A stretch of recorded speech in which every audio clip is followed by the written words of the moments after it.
don't feel subconscious, don't feel subconscious, don't feel subconscious, don't feel subconscious.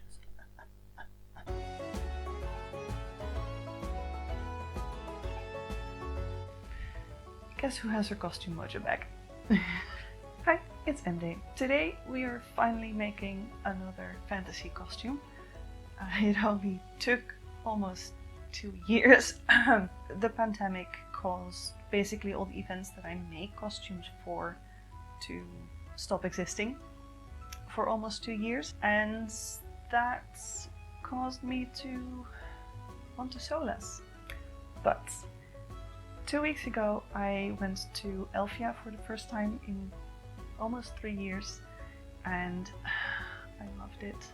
I loved it so much. It was so good to be back. It was so good to be back in costume, to see other people's costumes, and well, who knew? I came back inspired. And the inspiration specifically was for, hang on just a second. Hi darling, yes, the cat is sitting on top of the fabric I want to show. So my inspiration specifically was for this fabric. This is a curtain that I got from a friend. I should really give her a shout out. Ineke, you are a prime enabler and I love you. I think this friend has gifted me a not insignificant portion of my stash by now. I actually made the Not a Queen's Gambit dress out of one of her fabrics. But when I got this fabric, it is a mint green curtain, but there's a little bit of silver running through it. I'll do a bit of a close-up later on as well. One thing that I really like, but that I realized I don't really have anything of, is dresses that have this mint green with pink flowers vibe. It's really satisfying to me, but for some reason I don't have anything like that. The vibe that I got from this fabric was, you know, a mint green fantasy gown with some pink flowers or lace, just basically big skirt and then some kind of corset top. And also I wanted to try something, a bit of a cape with long flowing lace sleeves probably. So with this fabric in my stash and newly inspired from going to Elfia, I wanted to get a start on figuring out what I wanted for this dress. And the biggest part of that was actually finding the overlay, the lace or flowers or whatever that would go with the mint green. And I found a fabric online that would probably be absolutely perfect. Yes.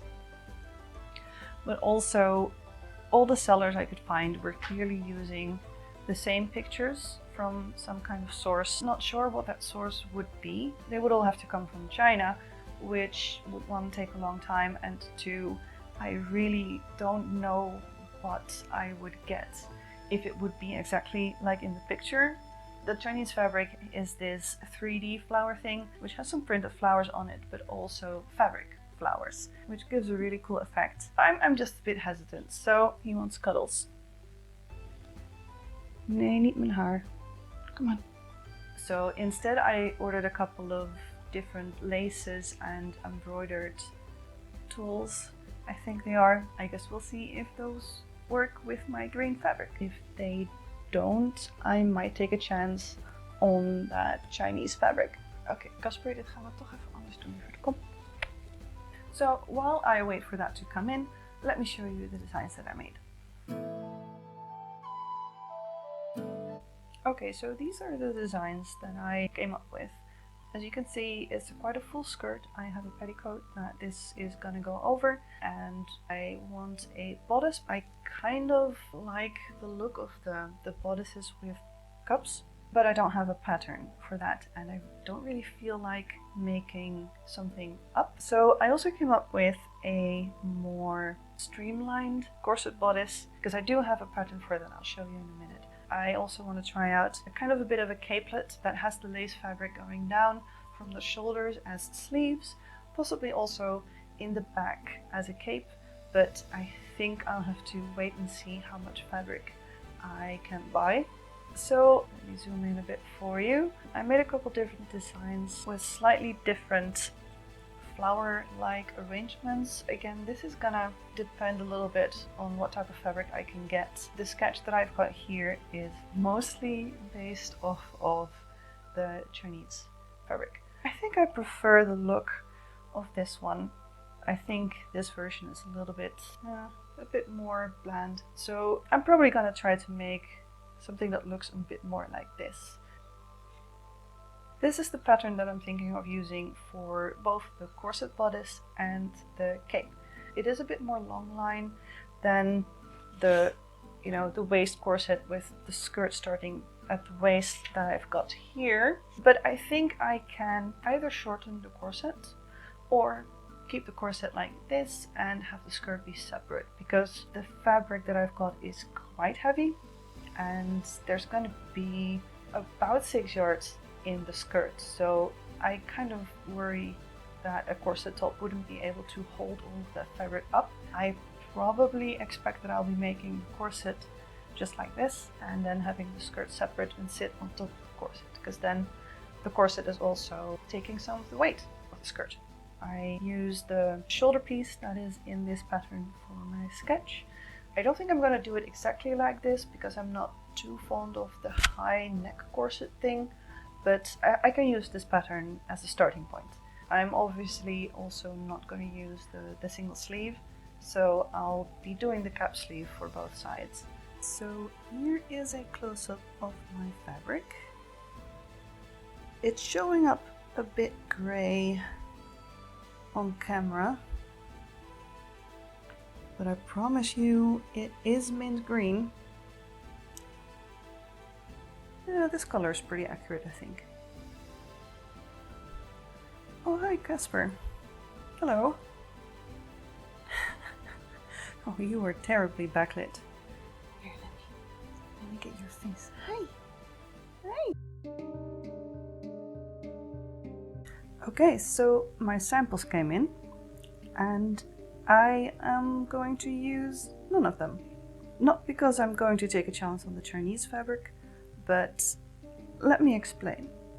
Out of these samples, I like this one the best. It has a nice pink, it works well with the green, you can see the green through the mesh, but it doesn't have any green in itself.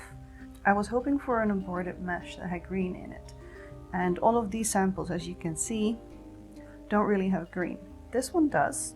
However, it's a chiffon and the roses are pretty tiny and you can't see the green fabric through it, so this is out. However, on the website that I got these samples from, there was one other fabric that basically would have been perfect.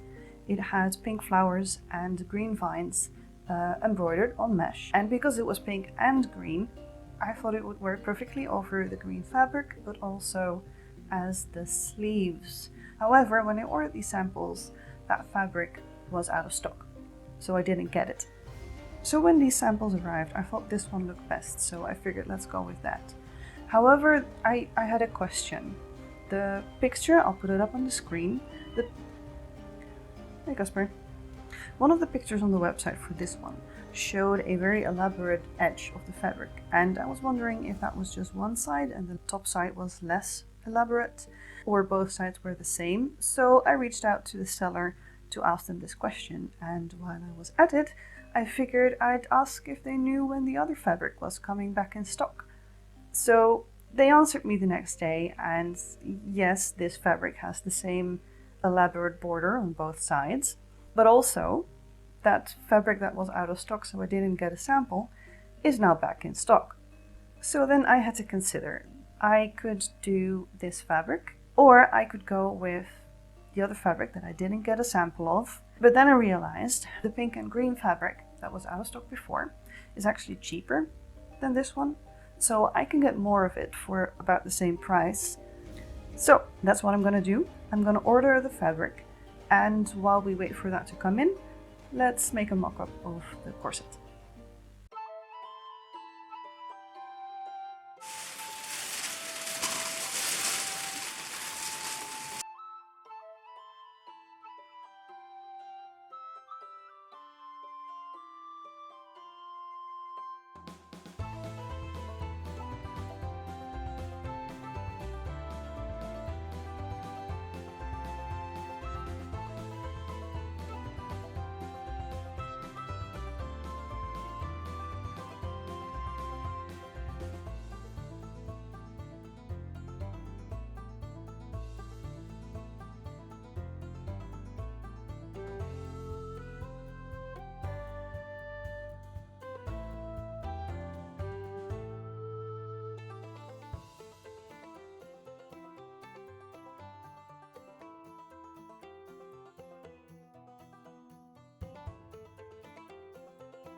Alright guys, the embroidered lace came in and oh my god, look at it, look how pretty, oh my gosh, it's just absolutely perfect, look at this.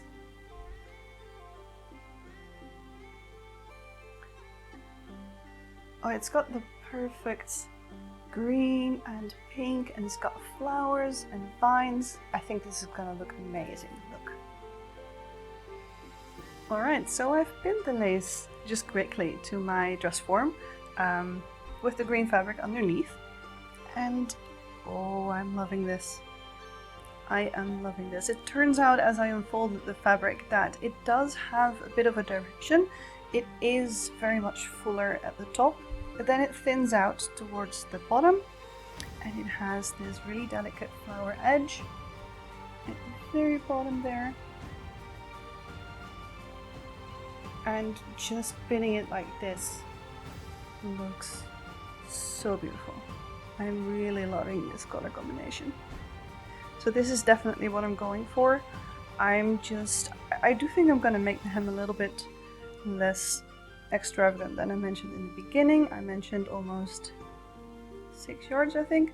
I think I'm gonna go with 4.5 because the petticoat I have has 3 yards circumference at the bottom, and going with a skirt that is about 1.5 times as wide, I think is plenty of volume.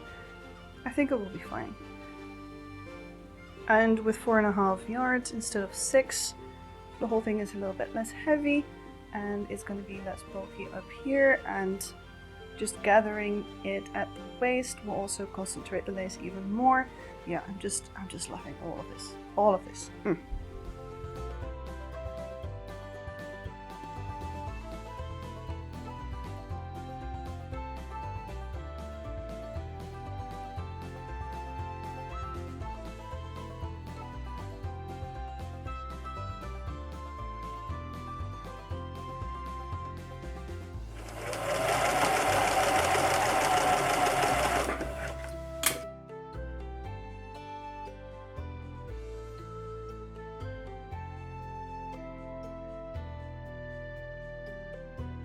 Okay, so I've made the mock-up and tried it on, and as expected there are some issues with the fit.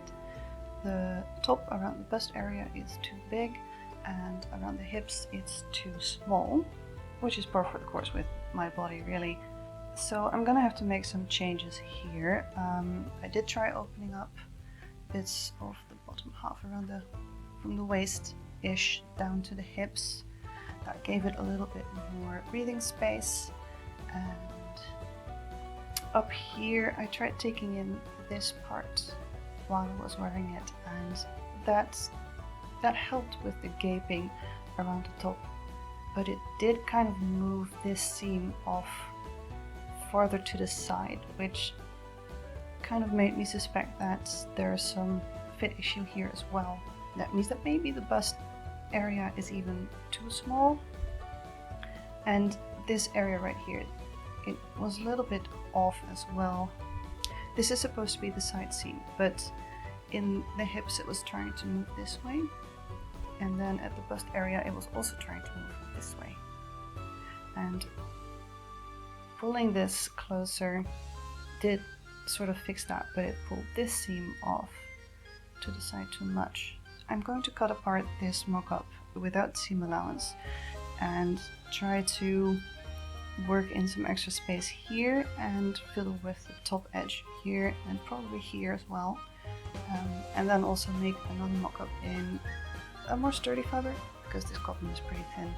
I did cut the pattern about 2 sizes smaller than it said to do, because I know that these simplicity patterns, the corsets tend to run big, so I knew to go smaller. I might have gone a size too small because I did get a pretty decent lacing gap around the waist But if you look at the wrinkles around here, maybe the waist is a tad too small as well. So time to make some alterations and try on a second mock-up. I'm showing off my second mock-up here, but I didn't feel like putting on my lav mic, so I talked into the camera, but then the camera audio cut out, so I'm doing a voiceover here. So this second mock-up is a lot better. You can see that the side seam is still a little bit twisted. I didn't give that side piece enough room, as you can see, but for a corset that has the bottom half covered by a skirt, it's going to be fine. I do like the way the top is sitting now. It is sitting a lot more smoothly above the bust. It's not gaping, it's not flopping outward, so I'm really happy with that. My alterations to the top pieces, they worked out pretty well. I also shortened the corset quite a bit because it was very long and pointy in the front, which I don't need given that the skirt is covering it. And that worked out very well as well. You can see the petticoat here that's going to be over it, and then the skirt is going to be on top of that.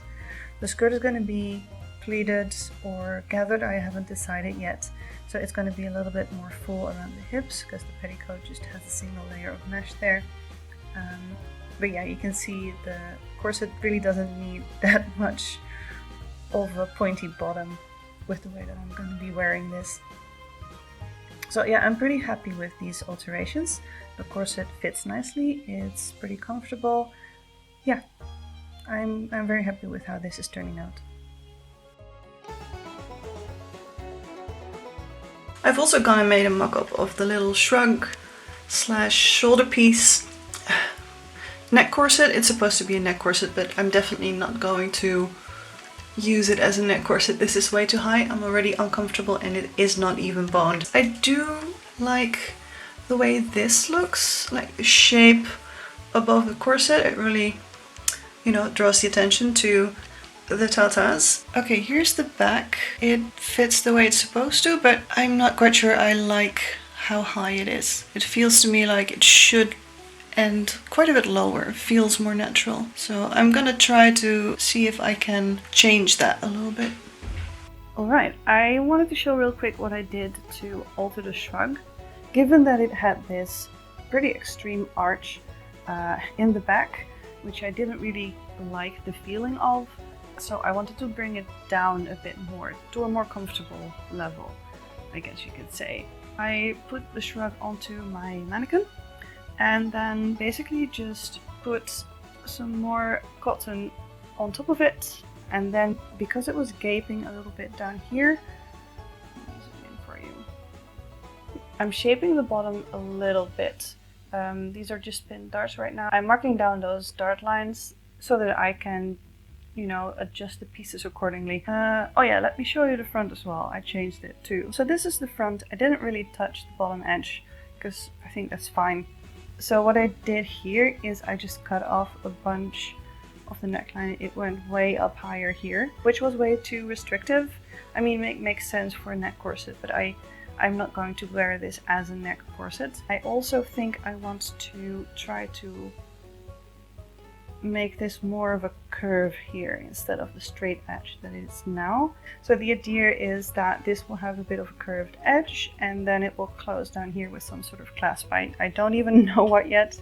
I'll have to check my stash. So that's the idea. Then it really is time to cut into my actual fabrics.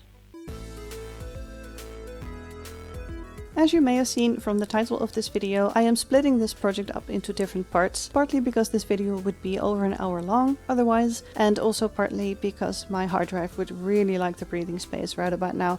So I'm gonna leave it at this. In the meantime, enjoy my kitties helping out while I was cutting the fabric, and I'll see you in the next part making the shrug and corset. Thank you for watching. Bye!